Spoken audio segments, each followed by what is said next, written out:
जय हिंद बच्चों, आप सभी का स्वागत है आपके अपने परिवार कॉमर्स अड्डा 24/7 पर। मैं आपका इंग्लिश एजुकेटर। अगर आप अर्जुन तो मैं आपका सारथी आदित्य। भैया आप सभी का स्वागत करता हूं आपके ही अपने परिवार पर। और आज हम करेंगे क्या, उससे पहले जान लेते हैं हमने पहले क्या किया। तो बेटा क्लास 11th के सभी बच्चों, इससे पहले हम लोग कर चुके हैं क्लास 11 का chapter number 1 the portrait of lady की समरी। समरी क्या होता है? किसी भी मूवी को जब आप देखने जाते हो ना, तो उससे पहले उसका ट्रेलर देखते हो। तो बस आपने ट्रेलर देख लिया है, अब आप आज पूरी मूवी देखने वाले हो, तो बिल्कुल कमर कस के बैठ जाओ। वीडियो को एक बार में पूरा देख जाना, अपने दोस्तों को शेयर कर देना, इस वीडियो को लाइक कर देना अगर अच्छा लगे, और बाद में सब्सक्राइब भी कर ही लेना। वो तो तुम कर लोगे, वो तो हमको पता तुम कर लोगे। तुम जब आधा वीडियो भी देख लोगे तो भी तुम कर लोगे, वो बोलना नहीं पड़ेगा।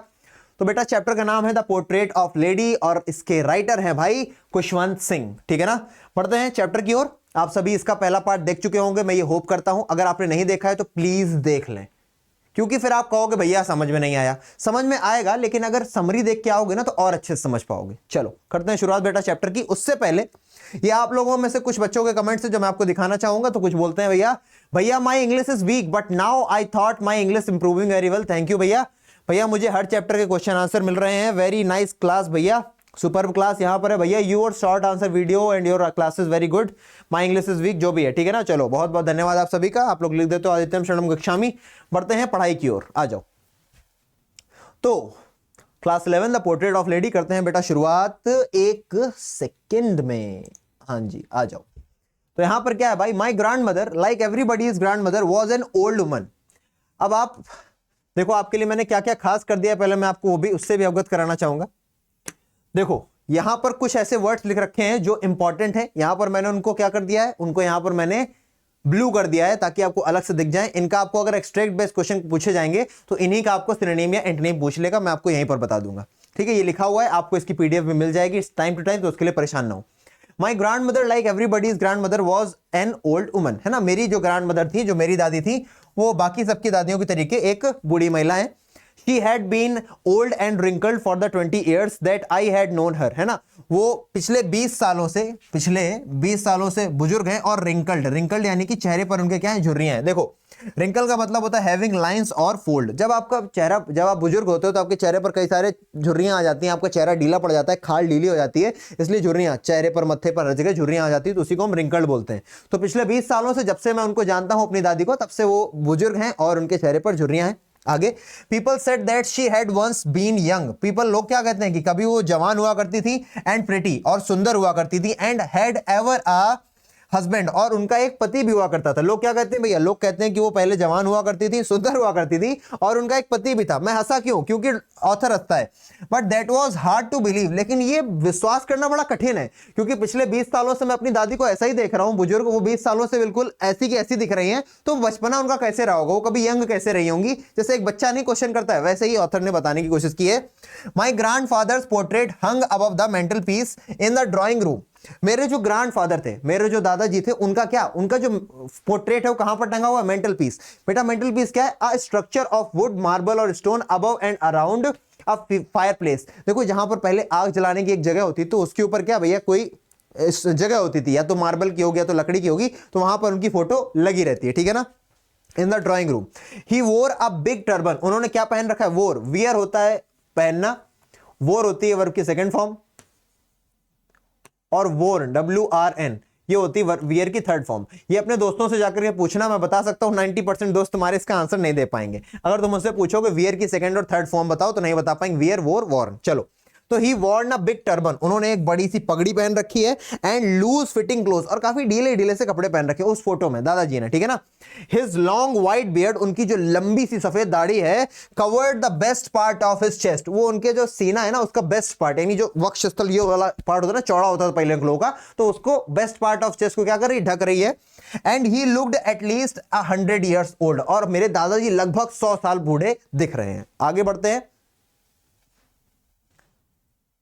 चलो। He did not look the sort of person who would have a wife or children. उनको देख करके ऐसा लगता नहीं है कि उनकी कभी वाइफ होगी, उनकी कभी वाइफ रही होगी और उनके कभी बच्चे हुए होंगे।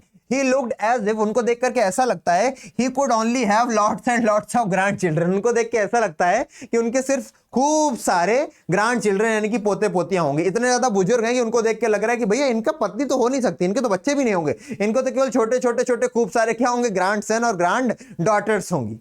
आगे देखते हैं, as for my grand mother being young and pretty, जैसे मेरी ग्रैंड मदर कभी यंग हुआ करती थी, कभी सुंदर हुआ करती थी, the thought was almost revolting, ये जो विचार है काफी रिवोल्टिंग है, मुझे विश्वास ही नहीं होता है। ये आपसे क्वेश्चन में पूछा जाता है कि इसको एक्सप्रेस करें, तो the thought was almost revolting का मतलब it was very hard to believe, author को विश्वास ही नहीं हो रहा है यार कि दादी मेरी सुंदर थी, दादी मेरी कभी जवान भी हुआ करती थी क्या।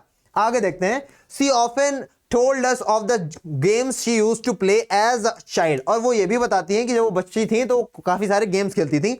That seemed quite absurd, जो कि मुझे काफी अजीब लगता है, काफी भद्दा लगता है। absurd का मतलब क्या है, bizarre and illogical लगता है कि मेरी दादी कभी छोटी थी, गेम खेलती थी, वाकई में ऐसा सोचता है वो। And undignified on her part, and we treated it like the fables of the prophet she used to tell us, और पता है मैं उसको मानता हूं, जब दादी मुझे ये सब बताती थी ना कि मैं कभी छोटी थी ये सब, तो फेबल्स, मैं उनकी इन कहानियों को शॉर्ट स्टोरी ऐसा मानता था कि भैया जो भगवान की कहानियां सुनाती रहती ना दादी, ये कहानी भी कोई ना कोई वैसी कहानी, सच नहीं बता रही है दादी, वो ऐसा कुछ मानती हैं। आगे देखते हैं, she had always been short and fat, वो हमेशा से ही कैसी रही है, छोटी है, फैट यानी थोड़ी सी मोटी है, छोटी है, मोटी है, और कैसी है, स्लाइटली बेंट, और थोड़ा सा झुकी हुई हैं। अक्सर बुजुर्ग झुके हुए होते हैं कमर में दर्द के कारण। Her face was a criss cross of wrinkles running from everywhere to everywhere, उनका चेहरा झुर्रियों से भरा पड़ा है, एकदम क्रिस क्रॉस हो रखा है उनके, इधर से ये झुर्री इधर से काट रही है, इधर झुर्रियां काट रही हैं, एक दूसरे को झुर्रियां पूरे चेहरे पर काट रही हैं। बढ़ते हैं आगे, चलो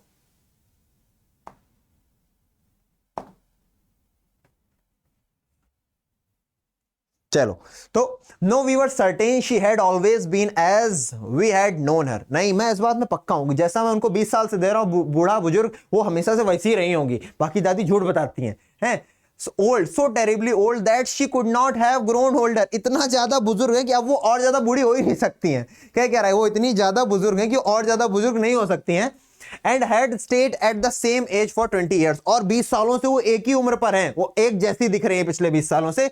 she could never have been pretty, वो कभी सुंदर नहीं रही होंगी, but she was always been beautiful. ये है सबसे प्यारी लाइन, क्या लिखा हुआ है, लिखा है she could never have been pretty, वो कभी सुंदर तो नहीं रही होंगी, but she was always beautiful. अब मैं आपको इसको समझाऊंगा, एक तरफ बोल रहा है नेवर प्रेटी, एक तरफ बोलने की कोशिश हो रही है नेवर प्रेटी, और दूसरी तरफ बोल रहा है always beautiful, always beautiful short में लिख दिया। भैया कहना क्या चाहते हो, हैं? ये तो यही बात होगी, एक तरफ बोलो सुंदर नहीं है, एक तरफ बोलो सुंदर है, कहना क्या चाहते हो बेटा। यहां पर प्रेटी की बात जब वो कर रहा है, इसका मतलब एक्सटर्नल ब्यूटी की बात हो रही है। किसकी बात हो रही है, एक्सटर्नल ब्यूटी की। और यहां पर जब ऑलवेज ब्यूटीफुल की बात हो रहा है, तो यहां पर इंटरनल ब्यूटी की बात हो रही है। कहां पर, इंटरनल। वो एक तरह से बोल रहा है कि उनकी भले खाल अच्छी नहीं है, वो बड़े झुक करके चलती हैं, लेकिन उनका स्वभाव बहुत अच्छा है। मेरी दादी बात बहुत प्यार से करती है, मेरी दादी सबको प्यार देती हैं, भगवान में लगी रहती हैं और मेरा बहुत ध्यान रखती हैं, इसलिए वो ब्यूटीफुल रही हैं, यानी कि इंटरनली ब्यूटीफुल रही हैं। लेकिन सुंदर इसलिए नहीं है क्योंकि झुर्रियां उनके चेहरे पर झुक के चलती हैं, इसलिए। बात समझ में आ गई आपको, बहुत अच्छी बात है। बढ़ेंगे आगे, आगे क्या लिखा है, She hobbled about the house in spotless white with one hand resting on her waist to balance her stoop and the other telling the beats of her rosary. अब 3 वर्ड है बेटा, एक hobbled, she hobbled about the house का मतलब पूरे घर में घूमा करती हैं। hobbled, walked in an absurd way, पूरे घर में ऐसे कमर झुका के चला करती है ना, पूरे घर में ऐसे कमर झुका के चला करेंगी। दूसरा क्या बोल रहा है, एक हाथ उनका कहां पर रहता है, उनकी स्टूप पर, मतलब उनकी कमर के इस पार्ट पर, उनकी कमर के ऊपर आ जाए तब दिखेगा, इस पार्ट पर, ताकि वो अपनी कमर को सहारा दे सके। और दूसरा उनका हाथ कहां रहता है, उनकी एक माला है 108 मनके की, उस पे ओम नमः शिवाय, ओम नमः शिवाय, घर भर में घूमती रहेंगी। एक तरफ हाथ ऐसे रहेगा और दूसरा हाथ उनका माला पर रहेगा, ओम नमः शिवाय, ओम नमः शिवाय करती रहेंगी। बात समझ में आ गई, तुम्हारे सामने करके भी दिखा दिया। Her silver locks were scattered untidily over her pale और puckered face and her lips constantly moved in an inaudible prayer. अब यहां पर वर्ड है सिल्वर लॉक्स, लॉक्स का मतलब बाल, उनके जो सिल्वर लॉक्स, सिल्वर, सिल्वर यानी कि चांदी, चांदी यानी कि सफेद, उनके जो सफेद बाल हैं वो पूरे चेहरे पर उनके बिखरे पड़े रहते हैं। अब यहां पर एक वर्ड है पकड़, पकड़ का मतलब क्या होता है, अ फेस कवर्ड इनटू रिंकल्स, एक ऐसा चेहरा जो रिंकल से भरा पड़ा है। किससे, रिंकल से भरा पड़ा है। And her lips constantly move, और उनके मुंह लगातार उनके होंठ चला करते हैं, क्योंकि वो क्या करती रहती हैं, प्रेयर करती रहती हैं। अब यहां पर एक वर्ड था बेटा रोसरी। रोसरी क्या है? A string of beads. Beads यानी कि जो मनके होते हैं, है ना, तुलसी की माला मान लो, तुलसी के मनके हो गए।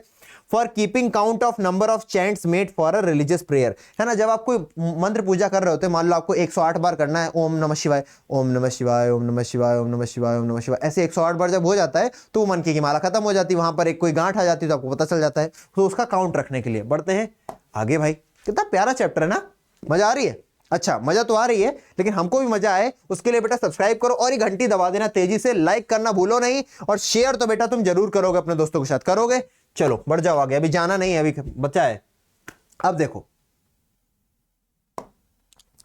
yes, she was beautiful, she was like the winter landscape in the mountains, an expanse of pure white serenity, breathing peace and contentment. My grandmother and I were good friends. अभी तो ये बाद में आएगा, पहले देखो, yes, she was a beautiful, she, वो हमेशा से सुंदर रही हैं। और यहां पर तुलना किससे करा रहा है भैया?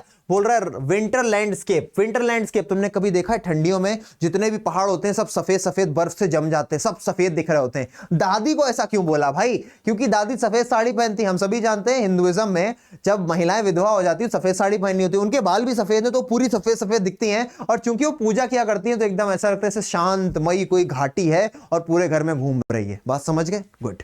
आगे देखो, an expanse of pure white serenity, इसका मतलब क्या है? काम, रिलैक्स्ड एंड पीसफुल। उनका चेहरा हमेशा शांत रहता है, रिलैक्स रहती हैं और शांति के साथ वो पूरे घर में घूमती हैं। My grand mother and I were good friends. अब यहां से कहानी एक पड़ाव ले रही है आगे की ओर। अभी तक तो दादी के बारे में बता लिया, दादी कैसी क्या करती हैं, दादी करती क्या है। अब आएगा बात कि भैया मेरा दादी के साथ क्या चक्कर है, भाई दादी के साथ मेरा कैसा संबंध है। तो मैं और दादी अच्छे दोस्त हैं। माई पेरेंट्स लेफ्ट मी, मेरे पेरेंट्स ने मुझे छोड़ दिया उनके साथ, when they went to live in the city, जब वो सिटी में रहने, शहर में रहने चले गए। And we were constantly together, और तब से हम एक दूसरे के साथ हैं। She used to wake me up, वो मुझे रोज सुबह उठाती हैं in the morning, and get me ready for school, और स्कूल के लिए रेडी करती हैं। She said her morning prayers in a monotonous sing song while she bath and dressed me in the hope that I would listen and got to know it by heart. और मुझे वो सुबह रोज तैयार करते समय क्या करती हैं? एक मोनोटोनस यानी कि एक बोरिंग सी आवाज में क्या करती रहती हैं? गाती रहती हैं काफी सारी प्रेयर, और वो ये सोचती हैं कि वो रोज अगर गाएंगी मुझे तैयार करते समय तो मैं याद कर लूंगा। आगे, I would listen and get to know it by heart. हाँ, I listen because I loved her voice but have never bother to learn it. हाँ, मैं उनकी आवाज सुनता तो था क्योंकि उनकी आवाज प्यारी थी, लेकिन मैंने कभी याद करने के बारे में नहीं सोचा। वो जो भी बताती हैं, जो कठिन मीनिंग्स हैं इधर लिखा हुआ है बेटा। आगे आओ, अब हमको क्या बोल रहा है भाई? Then she would fetch my wooden slate with she had already washed and plastered with yellow chalk. और फिर वो मेरी स्कूल, अब तब पहले स्कूल जाने के लिए भैया पेन कॉपी तो होता नहीं था, अब तो टैबलेट भी आ गए, लैपटॉप आ गए, तब तो होता था भैया स्लेट ले जाते थे, स्लेट में चौक से लिखते थे। तो मेरी स्लेट साफ कर देती थी और उसमें क्या बोलते थे, पुताई कर देती थी काले कलर की, ताकि वो एकदम से चमक जाए और अच्छे से उसमें मैं लिख सकूं। आगे बेटा, यहां से आ जाओ, कहां से? Bundle and hand to me, है ना, टाई देम, है ना। और काफी सारी चीजें क्या करती थी? A tiny earthen ink potter, एक इंक पॉट देती थी, ये सब बांध करके मुझे पकड़ा देती थी। आफ्टर अ ब्रेकफास्ट, ब्रेकफास्ट के बाद जब वो मुझे खिला लेती थी, of a thick stale chapati, है ना, थोड़ा मोटी सी चपाती खिलाती थी, विद अ लिटिल बटर, उसमें बटर लगा करके और चीनी लगा करके। On it we went to school. मुझे ब्रेकफास्ट में क्या मिलता था? ब्रेकफास्ट में मुझे मिलती थी रोटी, रोटी पे लगा देती थी वो बटर, बटर पे लगा देती थी चीनी, बस ये लो चपोट के खा लो। और खा लेता था मैं, फिर मैं जाता था school. She carried served several stale chapatis with her for the village dogs। और अपने साथ क्या रख लेती थी दादी? दादी अपने साथ कुछ बासी रोटियां रख लेती थी जो पिछले दिन की होती थी, ताकि कुत्तों को खिला सकें, जो गली के कुत्ते होते हैं। My grandmother always went to school with me। मेरी मम्मी, मेरी दादी हमेशा मेरे साथ स्कूल गई। Because the school was attached to the temple। क्योंकि जो स्कूल था वो एक टेम्पल, एक मंदिर से अटैच था, जुड़ा हुआ था। The priest taught us the alphabet and the morning prayer। और जो वहां के प्रीस्ट थे, जो महंत थे, वो क्या सिखाते थे हमको? अल्फाबेट, वर्णमाला सिखाते थे, और हमको सुबह सुबह प्रेयर सिखाते थे, यानी कि कुछ भक्ति भाव वाली चीजें भी सिखाते थे। आगे बात करें तो, while the children sat in rows on either side of the veranda singing the alphabet or the prayer in the chorus, my grandmother sat inside reading the scriptures। तो भैया जब सभी बच्चे वरामदा में जाकर के बैठ जाते थे, खुले से एरिया में जाकर के, और वहां पर भैया सब कोरस, कोरस यानी कि मिल करके सब गाना, जब कई लोग मिल करके एक ही चीज गाते हैं ना, जन गण मन, कई सारे लोग, जन गण मन अधिनायक जय हे भारत भाग्य विधाता, कई सारे लोग जब किसी एक चीज को गाते हैं उसको कोरस बोलते हैं, ठीक है ना। जब सारे बच्चे मिल करके वर्णमाला गाते थे, प्रेयर्स गाते थे, उस समय मेरी दादी मंदिर में बैठ करके स्क्रिप्चर्स पढ़ती थी, यानी कि कुछ ग्रंथ पढ़ती थी, है ना, जो भारतीय सभ्यता से रिलेटेड थे और धर्म से रिलेटेड थे। When we had both finished, और जब हम दोनों लोग अपना काम कर लेते थे, यानी कि मेरी पढ़ाई और दादी का अपना स्क्रिप्चर पूरा हो जाता था, we would walk back together, फिर हम घर अपने वापस जाते थे पैदल चल करके। आगे, this time the village dogs would meet us at the temple door, और इस समय वापस आते समय मंदिर के दरवाजे पर हमें क्या मिलते थे? विलेज डॉग्स, गांव के कुत्ते मिलते थे, जिनको दादी क्या करती थी? They followed us to home, और वो घर तक आते थे, growling and fighting with each other for the chapatis we threw to them, और ग्राउलिंग यानी गुस्से में और एक दूसरे से लड़ते झगड़ते। कई सारे कुत्ते हैं, अब दादी रोटियां फेंक रही हैं तो लड़ रहे, हाँ भाऊ भाऊ भाऊ कर रहे हैं एक दूसरे से, और रोटी छीन झपट के खा रहे हैं। घर तक आते थे क्योंकि दादी रास्ते में पूरा रोटी फेंकती हुई आती थी, सब खा लेते थे वो। When my parents were comfortably settled in the city, जब मेरे मम्मी पापा शहर में अच्छी तरीके सेटल्ड हो गए, फिर क्या किया? दे सेंट फॉर अस, और उन लोगों ने हमको भी बुला लिया वहीं पर। That was a turning point in our friendship. अब ये पहला पड़ाव आ गया है क्या? इनकी जो दोस्ती है दादी की और कुशवंत की, यानी कि जो ऑथर है, इनकी दोस्ती में अब एक पहला पड़ाव आ गया चेंज का। देखते हैं क्या है। चलो, टर्निंग पॉइंट आ गया है इनका। अब ये टर्निंग पॉइंट में क्या होगा जानते हैं। Although we share the same room, अब क्या था, हम भले ही एक ही रूम में रहते थे, my grand mother no longer came to school with me. क्या बोल रहा है वो? भले अब हम लोग एक ही रूम में रहते थे, है ना, लेकिन अब मेरी दादी मेरे साथ स्कूल तक नहीं आती थी। क्यों भाई? I used to go to an English school in a motor bus, क्योंकि अब मैं स्कूल जाता था एक मोटर गाड़ी में, एक मोटर बस में। आगे क्या बोल रहे हैं भाई? There were no dogs in the streets and she took no feeding sparrow and she took to feeding sparrows in the country yard of our city house. अब क्या करती थी? अब गली में कुत्ते भी नहीं, तो दादी क्या करती थी? जो वहां का खुला हुआ एरिया था घर का, वहां पर वो स्पैरोज को, चिड़िया को दाना डाला करती थी। As the years rolled by, we saw less of each other. जैसे साल बदलते गए, हम लोग एक दूसरे से कम बात करने लगे, ठीक है ना। For some time she continued to wake me up. कुछ समय तक वो मुझे सुबह उठाती थी, get me ready, सुबह तैयार करती थी स्कूल के लिए। When I came back, she would ask me what the teachers had taught me. और जब मैं स्कूल से वापस आता था तो पूछती थी कि टीचर्स ने मुझे क्या पढ़ाया। I would tell her English words and little things of Western science and learning, the laws of gravity, Archimedes principles, the world being round, etc. और जब मुझसे पूछती थी क्या पढ़ाया, क्या मैं बताता, दादी इंग्लिश पढ़ाई जा रही है, दादी आर्किमिडीज के सिद्धांत पढ़ा रहे हैं, दादी गुरुत्वाकर्षण, ग्रेविटी के बारे में पढ़ा रहे हैं, और इंग्लिश लैंग्वेज पढ़ा रहे हैं। अब दादी को समझ में नहीं आएगा भाई, दादी ने इतना ज्यादा पढ़ाई नहीं की थी। अब क्या होगा भाई? अब बातें कम। This made her unhappy. अब इस चीज ने उनको अनहैप्पी कर दिया। किस चीज ने उनको अनहैप्पी किया? तो she could not help me with my lesson, क्योंकि अब वो मेरी पढ़ाई में मेरी मदद नहीं कर पा रही थी। और she did not believe in the things they taught at the English school and was distressed that there was no teaching about God और एंड द स्क्रिप्चर्स। अब वो इस बात से दुखी हैं और इस बात से डिस्ट्रेस में, यानी कि परेशानी में है, क्योंकि भैया यहाँ पर स्कूल में भगवान के बारे में, रिलीजन के बारे में कोई भी चर्चा नहीं की जाती थी। अब क्या हुआ? वन डे, एक दिन, I announce that we were being given music lessons. अब एक दिन मैंने क्या बताया दादी को कि हम लोग को अब म्यूजिक लेसन्स दिए जा रहे हैं। सी वॉज वेरी डिस्टर्ब। अब इस बात से बहुत ज्यादा डिस्टर्ब हो गई। क्यों? To her music had lewd associations, कि जो म्यूजिक होता है वो छोटे तबके के लोगों के लिए होता है, अच्छी चीज नहीं होती है। वो मानती थी it was the monopoly of harlots and beggars and not meant for gentlefolk. उनका यह मानना था कि छोटे तबके के लोगों के लिए ठीक है, हार्लॉट्स यानी कि प्रोस्टिट्यूट्स यानी कि वैश्याओं के लिए तो ठीक है ये, और भिखारियों के लिए ठीक है, लेकिन जेंटल लोगों के लिए गाना बजाना सही नहीं है, उनका ये मानना है। She said nothing but her silence meant disapproval। आपसे ये क्वेश्चन पूछा जाता है किसमें बेटा? MCQ में, कि उनका साइलेंस किस चीज को प्रदर्शित करती थी? तो डिसअप्रूवल को। वो नहीं चाहती थी कि कुशवंत म्यूजिक क्लासेस को जाएं और म्यूजिक सीखें। She rarely talked to me after that। और जब से उन्हें ये पता चला कि मैं म्यूजिक सीख रहा हूं, उसके बाद वो बहुत कम ही मुझसे बात करती थी, कभी कदार ही बात करती थी, ज्यादा हम लोगों की बात नहीं होती थी। आगे बढ़ते हैं। When I went up to university, I was given a room of my own। और जब मैं यूनिवर्सिटी चला गया तो मुझे अपना खुद का कमरा दे दिया गया। The common link of friendship was snapped। अब जो हम दोनों के बीच कॉमन लिंक थी, क्या थी? एक कमरे में हम लोग रहते थे, वो भी snapped, टूट गई। अब हम लोग एक कमरे में भी नहीं रह रहे थे। My grandmother accepted her seclusion with resignation. मेरी ग्रैंड मदर ने उनका सेक्लूजन यानी कि उनका लोनलीनेस, उनका अकेलापन बहुत ही सिंसियरिटी के साथ, बहुत ही शांति के साथ एक्सेप्ट कर लिया। वर्ड मीनिंग के लिए इधर चले जाएं, मैं आपको बता ही रहा हूं। She rarely left her spinning wheel to talk to anyone, है ना, वो कभी भी अपना क्या नहीं छोड़ती थी, स्पिनिंग व्हील अपना वो लगातार चरखा चलाया करती थी और किसी से बात नहीं करती थी। From sunshine to sunset she sat by her wheel spinning and reciting prayers, भैया सूर्योदय से लेकर सूर्यास्त तक वो अपने चरखे के बगल में बैठी रहती थी और माला करती रहती थी, पूजा करती रहती थी, प्रेयर्स गाती रहती थी। ओनली इन द आफ्टरनून, केवल भैया आफ्टरनून में, दोपहर के कुछ देर बाद, सी रिलैक्स्ड फॉर अ व्हाइल, वो थोड़ी देर के लिए रिलैक्स करती थी, टू फीड द स्पैरोज, और उस समय करती क्या थी, स्पैरोज गौरैया चिड़िया जो होती है उसको दाना डालती थी, उसको खिलाती थी। While she sat in the veranda breaking the break breathing, क्या लिखा भाई, breaking the bread into little birds, hundreds of little birds collected round her creating a variable, क्या लिखा है भाई, veritable bedlam of chirpings। अब वेरिएबल बेडलैम ऑफ चर्पिंग का मतलब क्या है, जब खूब सारी चिड़िया चू चू चू चू चू चू चू चू चू चू चू चू चू करती हैं तो जो आवाज हो रही है उसी को बोला जा रहा है क्या, वेरिटेबल बेडलैम ऑफ चर्पिंग्स। मेरी बात समझ रहे हो, बहुत अच्छे।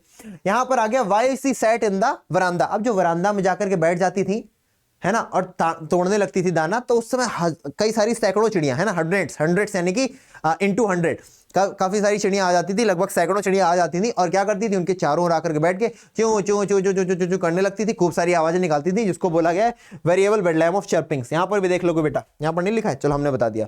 सम came and perched on her, पर्च्ड का मतलब क्या होता है, पर्च्ड का मतलब होता है अपने पंजों से आकर बैठ जाना। अब जैसे कि मान लो ये है मेरा पंजा, यहां पर आकर के हम बैठ गए, ठीक है ना, तो अपने पंजों से आके बैठ जाने को, चिड़िया के किसी जगह पे आके बैठ जाने क्या बोलते हैं, perch. And perched on where, perched on कहां गया भैया, and she sat in the veranda, यहां पर थे हम।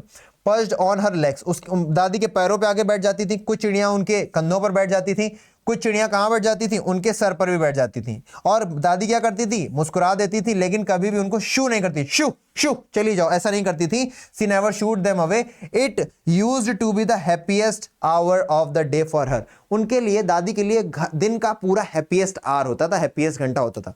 जैसे कि जब मैं ऑफलाइन क्लासेस पढ़ाता था बेटा, तो मैं 2 घंटे दिन में पढ़ाता था और काफी सारे बच्चे आते थे, लगभग 700-800 बच्चे 2 बैचेस में आ जाते थे, और वो मेरे दिन के 2 घंटे सबसे ज्यादा खुशहाल होते थे। अभी भी जब मैं पढ़ाता हूं तो ये सबसे खुशहाल टाइम होता है मेरे लिए, ठीक है ना। चलो बढ़ जाते हैं आगे। अब हमको क्या पता चलेगा, When I decided to go abroad for further studies, जब मैंने डिसाइड किया कि मैं कहां जाऊंगा, विदेश जाऊंगा फर्दर स्टडीज, आगे की स्टडी करने के लिए, I was sure, मैं पक्का था, my grandmother would be upset, कि दादी पक्का इस बार गुस्सा करेंगी। I would be away for 5 years, और मैं इस बार दादी से 5 साल दूर रहूंगा। And at her age one could never tell, और उनकी इस अवस्था में कोई कभी बता नहीं सकता, but my grandmother could, है ना, क्या आ गया ये, I would be away for 5 years and at her age one could never tell but my grand mother could, she was not even sentimental, ठीक है ना। और बेटा जब इस उम्र में कोई होता है ना तो वो क्या करता है, वो काफी ज्यादा सेंटिमेंटल हो सकता है, लेकिन उसकी दादी बिल्कुल भी सेंटिमेंटल नहीं हुई, उसको रोकने की कोशिश नहीं की, she was not even sentimental, है ना, वो बिल्कुल भावुक नहीं हुई। She came to leave me at the railway station, वो कहां पर आई, रेलवे स्टेशन पर मुझे छोड़ने आई, but did not talk or show any emotion, लेकिन उन्होंने कुछ बोला नहीं और कोई भी इमोशन नहीं दिखाया। हर लिप्स मूव्ड इन प्रेयर, उनके जो होंठ थे लगातार प्रेयर में मूव कर रहे थे। Her mind was lost in prayer, और उनका दिमाग लगातार कहां पर था, प्रेयर्स में था, भगवान की भजन में था। हर फिंगर्स वर बिजी, उनकी जो उंगलियां थी कहां पर बिजी थी बेटा, telling the beads of her rosary, लगातार अपने मंत्रों के उच्चारण में और अपने क्या कर रही थी, वो माला का जप रही थी। Silently she kissed my forehead, उन्होंने धीमे से आकर के मेरे मत्थे पर किस किया। And when I left I cherish the moist imprint as perhaps the last sign of physical contact between us, और मैंने जो मॉइस्ट यानी कि जब कोई चुम्मी लेता है किसी के कहीं पर भी गाल में, मत्थे पर, तो भैया एक थोड़ा सा गीलापन आ जाता है। तो ऑथर क्या बोल रहा है, मैंने उस गर्माहट को, उस थोड़े से नमी को कैसे चेरिश किया, कैसे मैंने उसको लिया, मैंने ये सोचा कि ये मेरा और दादी का लास्ट फिजिकल टच होगा, क्योंकि उसको लग रहा था जब तक वो वापस आएगा तब तक दादी शायद ना रहें, क्योंकि दादी बुजुर्ग हो गई हैं काफी आगे। But that was not so, लेकिन ऐसा नहीं हुआ। आफ्टर 5 years, जब 5 साल के बाद वो वापस आया, दादी वॉज वहीं पर आई स्टेशन पर उससे मिलने। She did not look a single day older, वो अभी भी एक दिन भी बूढ़ी नहीं लग रही हैं। 5 साल बाद आया है तब भी एक दिन भी बूढ़ी नहीं, उतनी बूढ़ी लग रही हैं। She still had no time for words, अभी भी उनके पास कुछ बोलने के लिए समय नहीं है भाई। And while she clasped me in her arms, I could hear her reciting her prayers, और जब उन्होंने clasped का मतलब to होल्ड समवन टाइटली, उन्होंने जब मुझे तेजी से गले लगा लिया टाइट करके, तब भी वो कुछ बोलती नहीं है, वो गले लगा करके भी लगातार मेरे कानों में आवाज। अब कोई गला लगाएगा तुम्हारे कान और तुम्हारा मुंह सट जाता है ना, दोनों का मुंह और मुंह सट जाता है सामने वाले का, तो तुम्हारे कान में आवाजें आएंगी ना जो भी वो बोल रहा होगा, तो वो लगातार अपने मंत्र बोलती जा रही हैं और किसी चीज में इंटरेस्टेड नहीं है। इतना ज्यादा दादी उसमें रहती हैं पूजा पाठ में, है ना। चलो आगे देखते हैं। Even on the first day of my arrival her happiest moments were with her sparrows.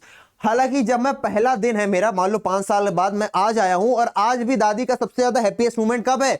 जब दादी कहां पर है? जब स्पैरोज को दाना दे रही हैं एंड फ्रिवलस रिब्यूक्स, और उनको डांट रही हैं, यानी कि स्कोल्डिंग इन अ सिली मैनर, है ना। जब आप किसी को हंसी मजाक में, तुम बड़े गंदे हो, तुम नॉटी हो, हाँ, ऐसे करके जब आप किसी को हंसी मजाक में डांटते हो तो उसको क्या बोलते हैं? Frivolous rebuke.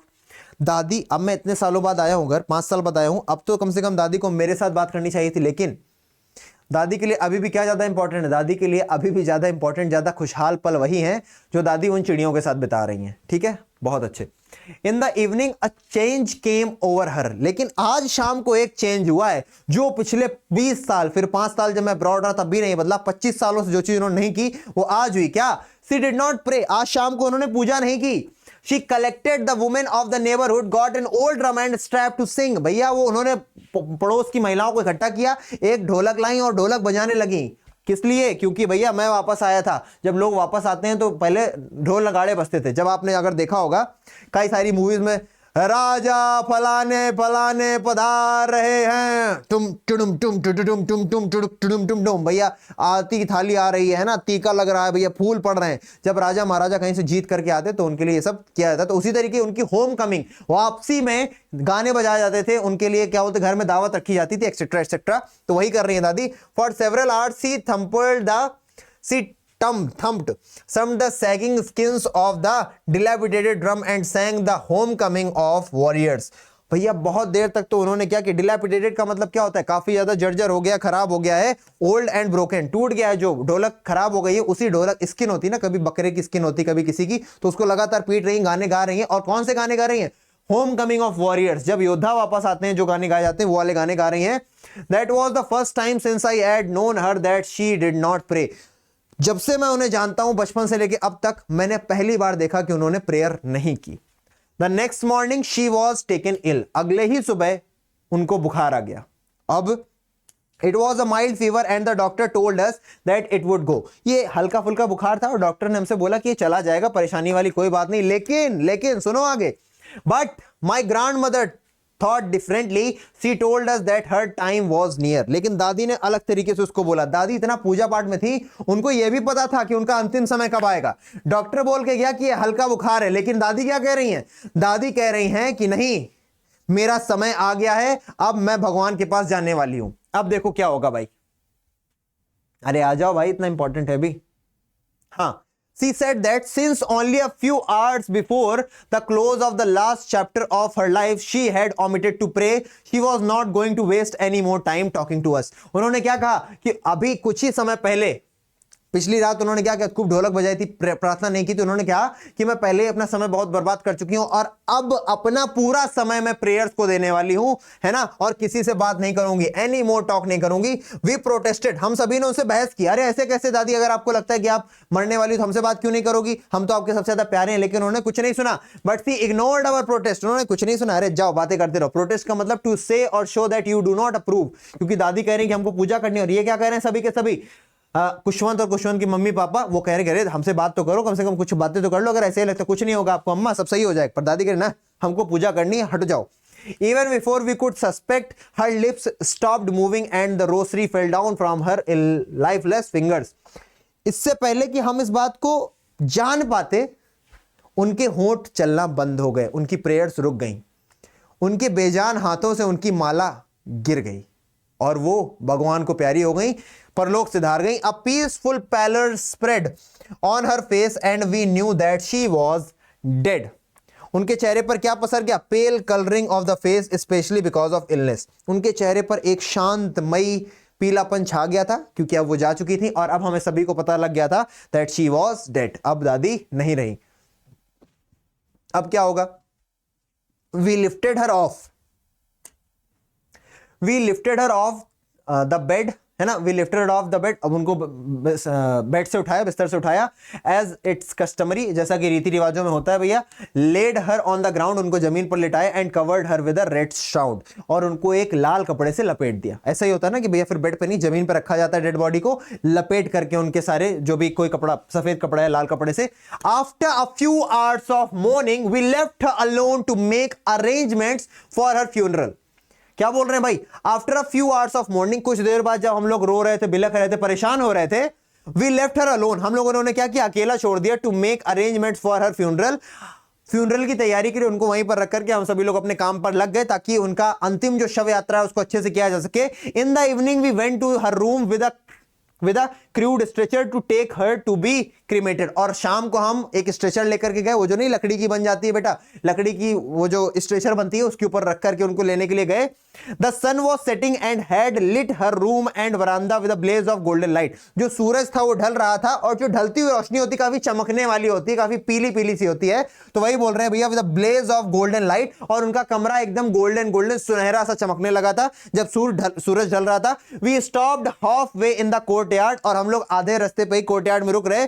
All over the veranda and in her room right up the where she lay dead and stiff red in the red shroud, thousand of sparrows sat scattered on the floor, sat scattered on the floor, there was no चर्पिंग्स।